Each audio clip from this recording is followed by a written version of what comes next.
Have you ever wanted to become a micro-influencer?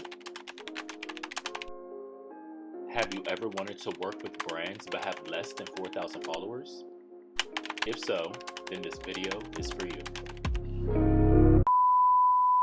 What's up, y'all? It's your boy Aaron Jordan, and I am back with another video. So in today's video, as you guys can see by the title, I'm going to be talking to you guys about how you yourself can become a micro-influencer with under 4,000 followers. So many people have been asking me, DMing me, mentioning me on Twitter, DMs, whatever it is, about how to become an influencer. How am I getting these brand deals? How am I getting PR packages with less than 4,000 followers on Instagram? So today I'm gonna give you guys the inside scoop. I'm gonna give you guys some tips and tricks and just spill the tea about how I myself did it and how you yourself can as well.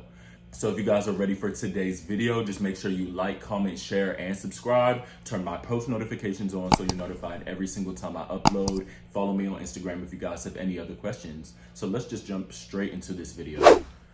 All right, y'all. So, and basically, majority of how this video is going to go, I'm just going to break it down section by section, giving you guys the inside scoop, giving you guys some tips and tricks, and letting you guys in on how you guys can start working with brands with under 4,000 followers, or even if you have a little bit more than that and you haven't started working with brands yet and you want to, this video is definitely for you. So basically, I'm just going to start with micro-influencing in general, what it is, what's it about. So basically, I started working with brands because I wanted to really dive into my creativity and tap into a different side of my creativity that I didn't know existed in myself. So I'm a fashion influencer, as most of you guys know. And basically what I do is I post fit pictures, Instagram reels, TikToks, YouTube videos, all catered to fashion. And just a little brief general information about being a micro-influencer in general. That literally means, like I said, posting pictures on Instagram, posting TikToks, posting reels, posting YouTube videos, all within your niche. So that can be fashion, beauty, food, travel, lifestyle. There's so many different niches out here that you can participate in. So first, let's just start out by defining what a micro-influencer is. So a micro-influencer is anyone who ranges from 1,000 to 100,000 followers.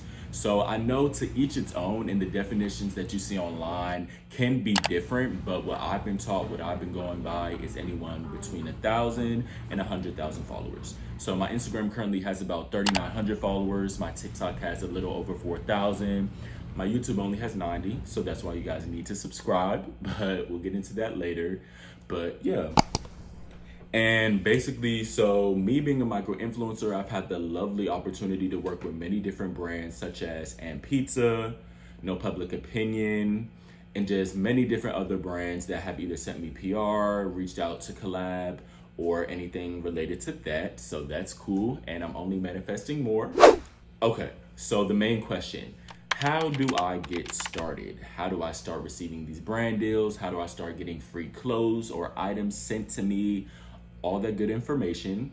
So what I would just say is you just need to start, start by posting, start by uploading, start doing anything you can to get your foot in the door. So if that means Instagram posts, for example, me on Instagram, how I got started was I just started by taking pictures of my outfits. And now so many people know about the fit pictures now, and fit pictures have just evolved so much in fashion and have really built a community based off of fit pics. And I really think that is how I mainly built my following. On TikTok, you post videos. You post videos related to your niche, but TikTok is one of those apps where you have to be consistent. It's very quick that you can blow up overnight just like that on TikTok compared to other apps. And then YouTube, you'll post videos consistently depending on your certain niche.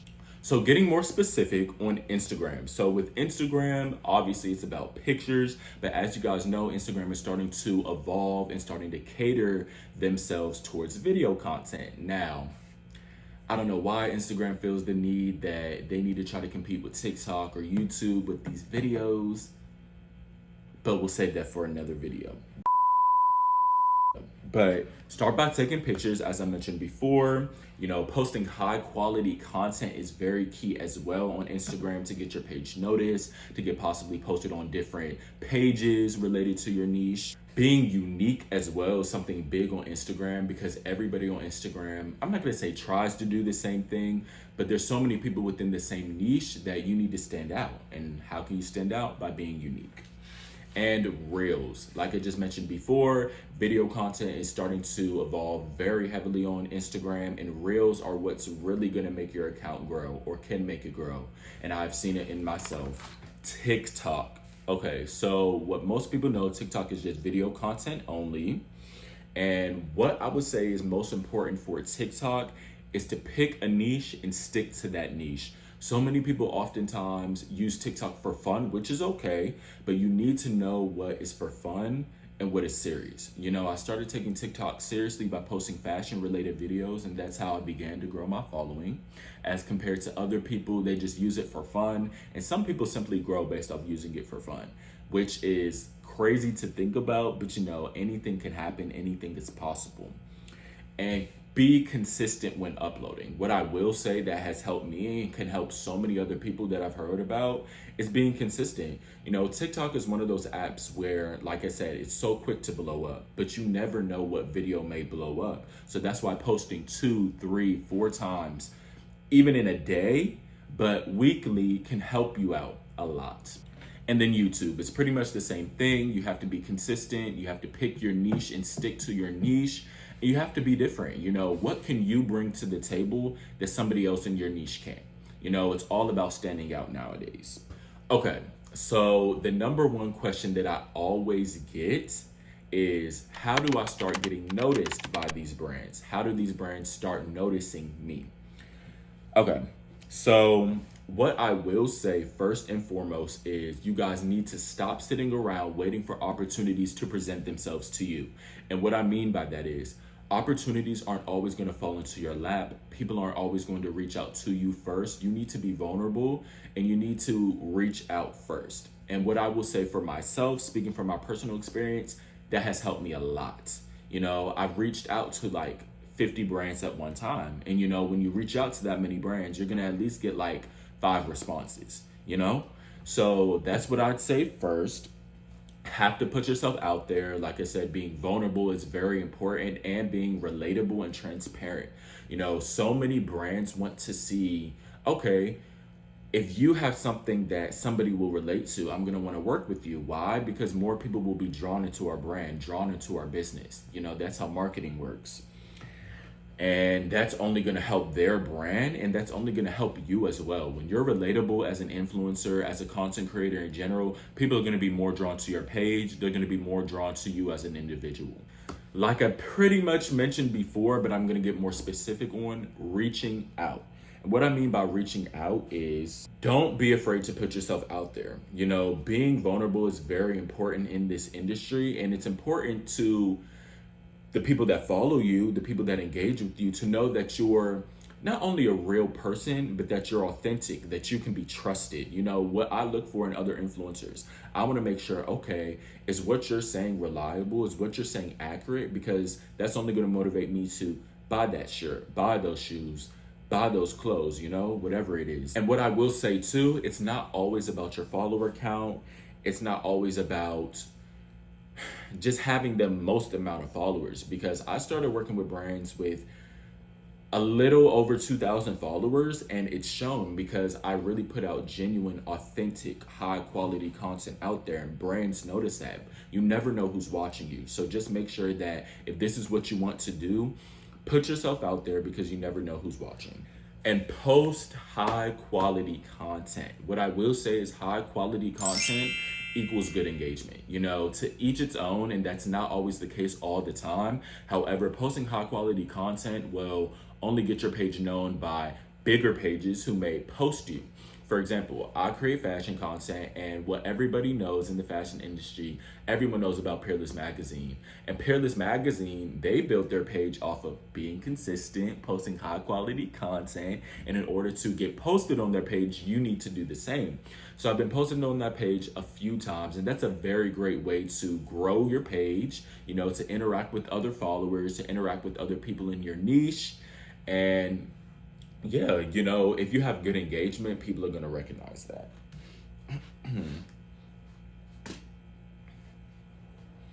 And just an example about that, you know, I only have a little over 3,900 followers on Instagram, but some of my posts receive over 1,000 likes, getting over 50 shares and saves. You know, when your page gets shares and saves, that only boosts your posts so other people can see it. You know, it can be on the explore page. It can show up on your friend's story to have their friends see it, to follow you. You know, it's so many different scenarios.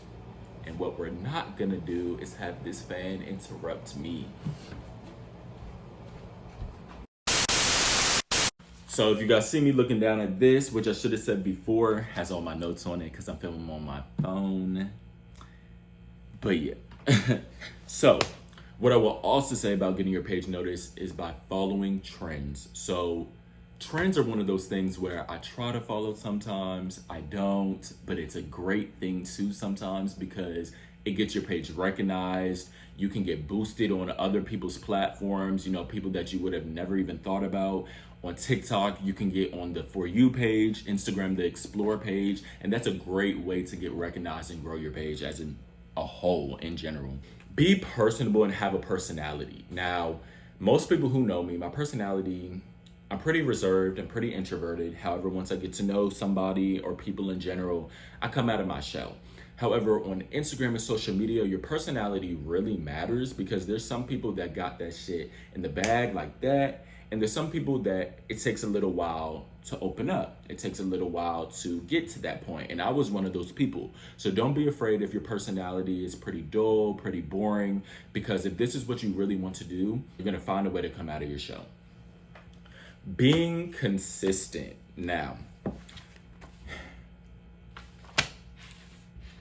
be consistent to your own extent. And what I mean by that is there are so many different people out here that are consistent in their own type of ways. For example, you have your influencers out here who are posting every day.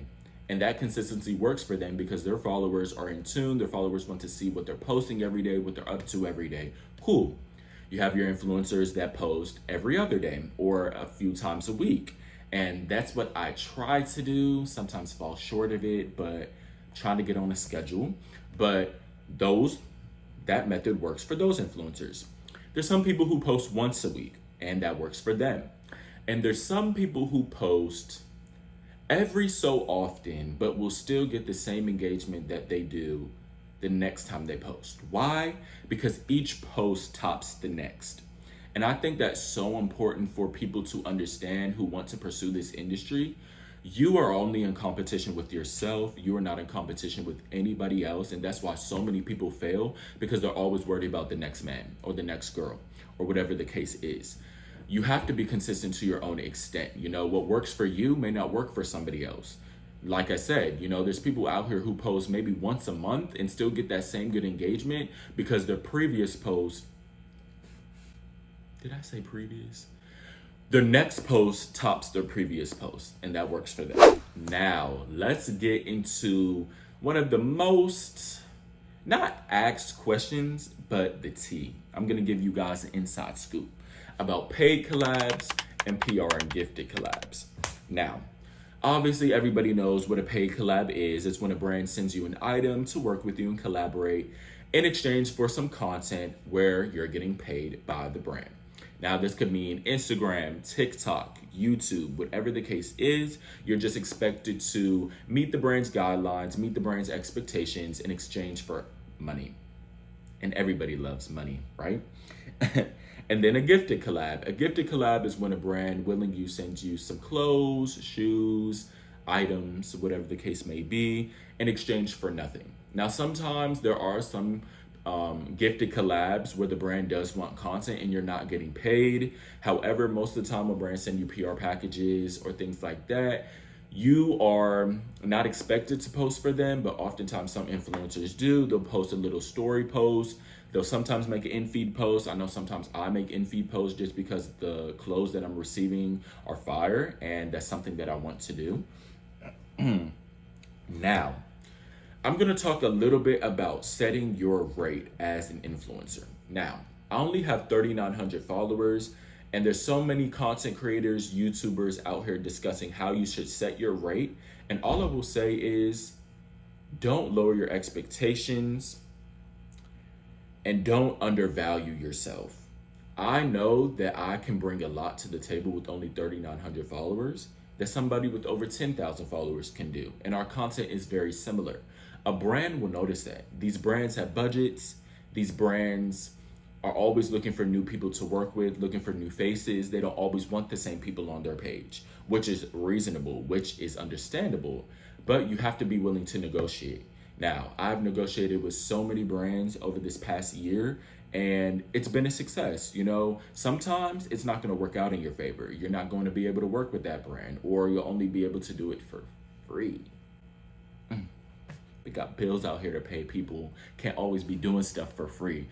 But yeah, but what I will say is these brands have budgets, and you just need to know your worth at the end of the day. Know what you can bring to the table. Know what you represent as an individual, as a content creator. Okay, you guys, so that pretty much wraps up today's video. If you guys found this video helpful, useful in any type of way, just make sure you share this video. Make sure you like, comment, and subscribe.